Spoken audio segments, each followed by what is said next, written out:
Welcome back, dear viewers. And this evening we're joined by Hamza Taqi, a master in performance and also a consultant here in our beautiful state of Kuwait.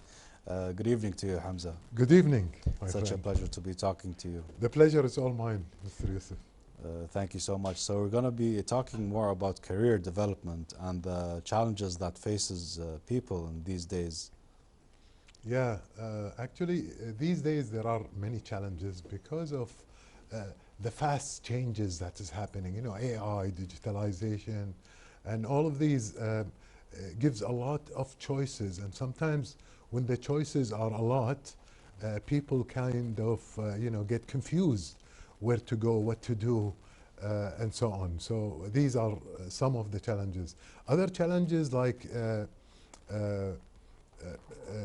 because we are not knowing what we want as individuals, sometimes you hear others, Yes. for example, you go to this field is better, you go to this field, and some people, they go for that advice and they go to a certain, career areas, and then they find out it's not for them. It's not for them.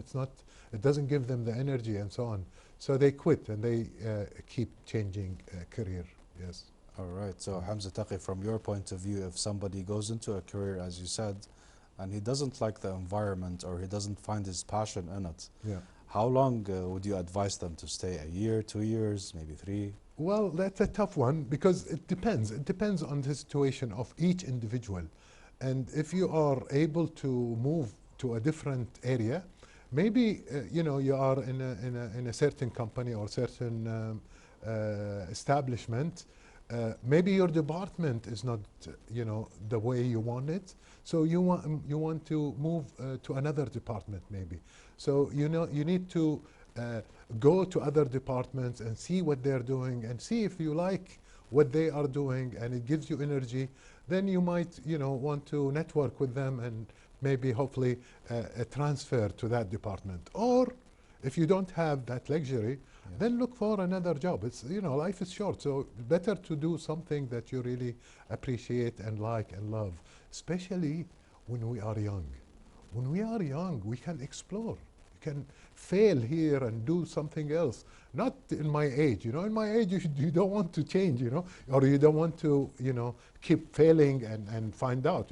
You should fail in the early days, so when you are mature, you can take the proper decision. Inshallah, beautiful advice here, dear viewers, from Hamza Taqi. But we shall take this quick break and we shall be right back. Stay tuned.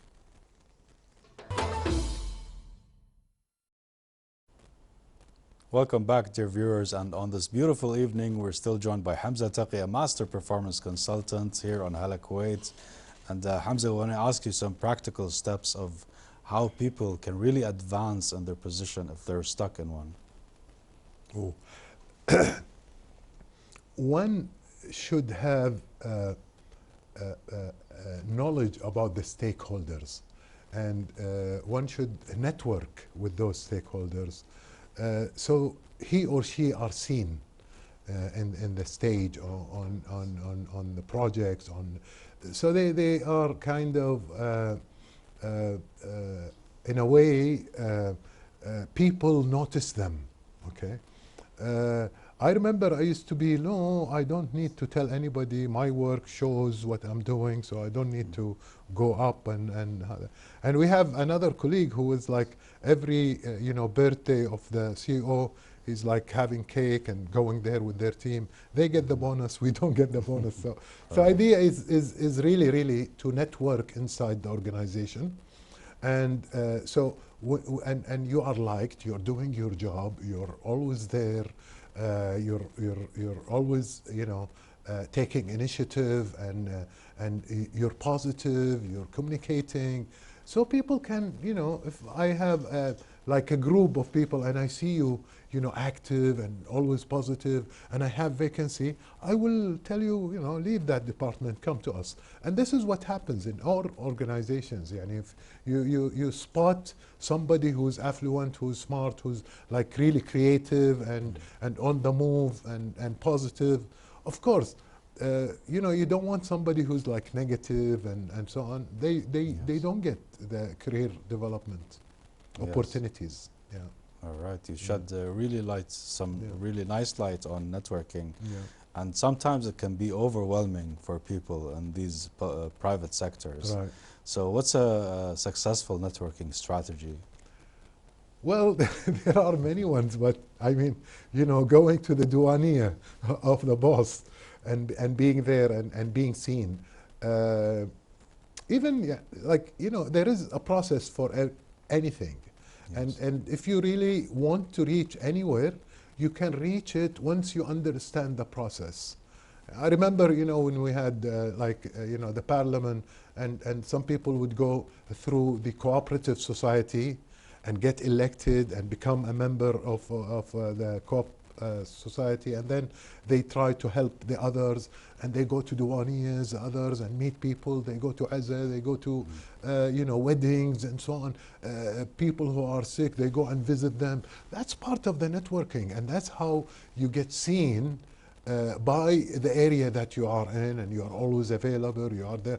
Like, for example, if you go to Azza, you know, I know people, they don't go one day or half an hour and they leave. No, they stay there all day. You know, they meet you, and they meet the family members and the friends of that family. And because when you are seen, you become familiar. When you become familiar, people see you with a relaxed way. And then you network.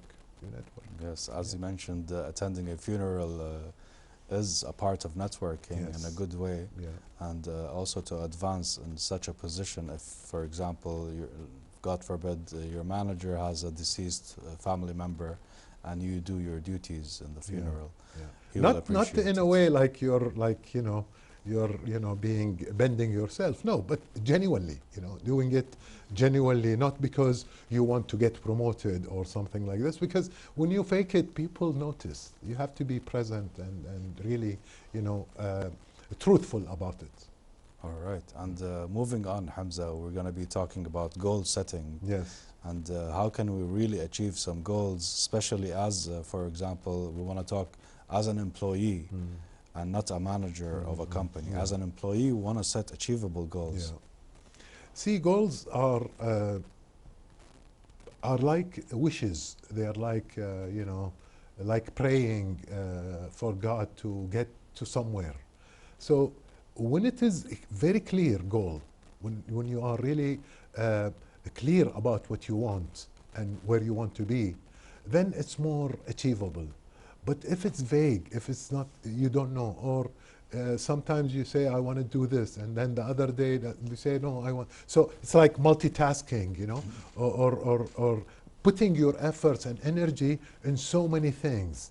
Then you are spreading your forces, you are becoming weak. But when you focus on one thing and you tackle that one thing, and once you become disciplined to achieve that goal, and once you achieve it, of course, you know, we've been told about SMART goals or STRAMP, and the goal has to be very specific.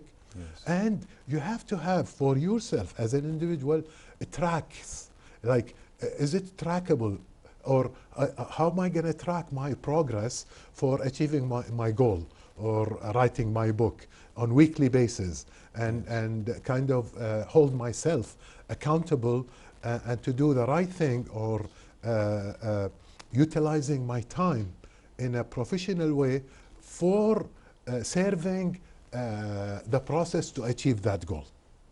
All right, and achieving that goal, as you said, with the SMART technique and other techniques, comes with failures. How important, Hamza, are failures during the way?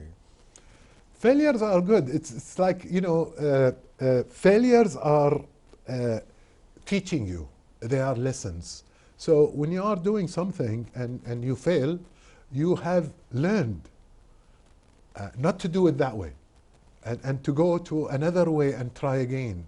That's resilience, that's grit, that's being, you know, it's like, you know, it reminds me when we were young, riding the bicycle or learning how to ride the bicycle. We fell down, and sometimes we scratch our arm or our knees, but then we get up again. What makes us get up again is we want to, because we want to, we're willing to sacrifice those failures or, you know, go into failures, but failure doesn't make me give up. And we have, you know, Thomas Edison is very famous for, I think he did like 999 times to create the bulb. And then, you know, after that, he was able to do it. Most of us, we go to a project, through projects, and we fail in that project, and then we do another project, and we fail. The third project you fail, you say, khalas, this is it, this is it. That's my capability, I can't.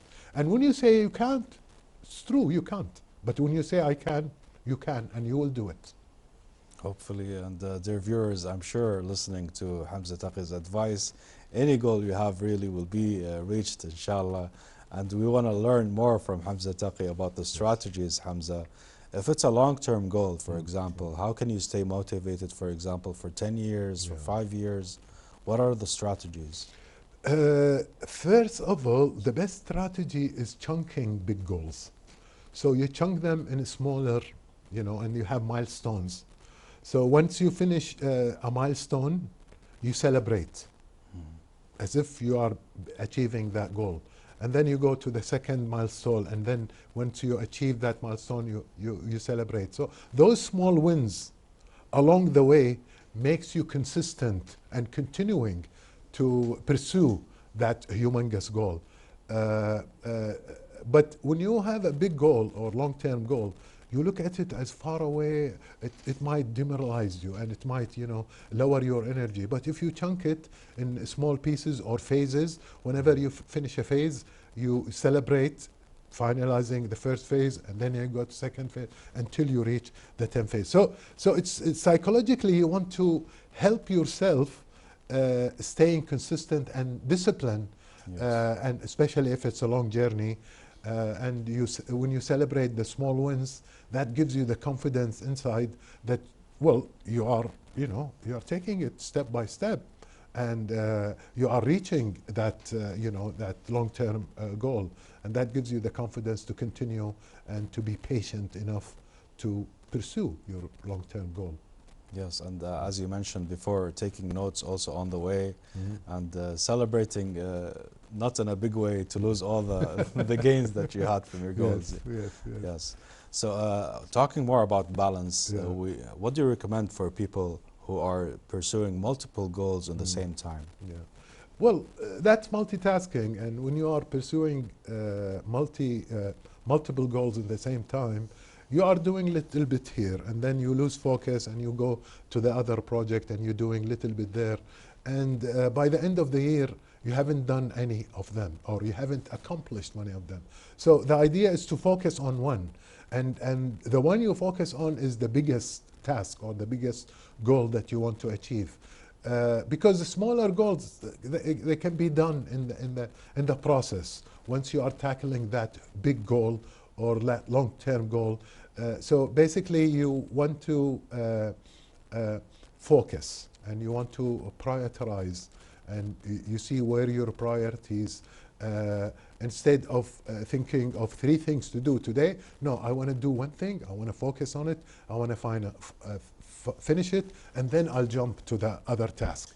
And that would be the best way to do it. And that's why, I mean, you know, there are many studies that say men are expert more than women, even in the industry of you know, more women there, like you know, a coiffeur.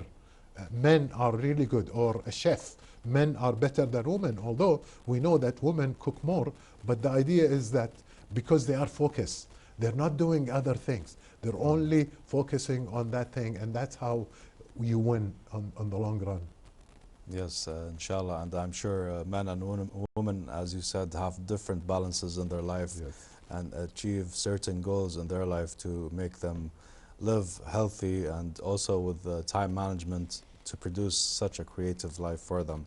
So Hamza, we want to really listen to a last advice from you today for us and our dear viewers watching us. Well, I always say that we need to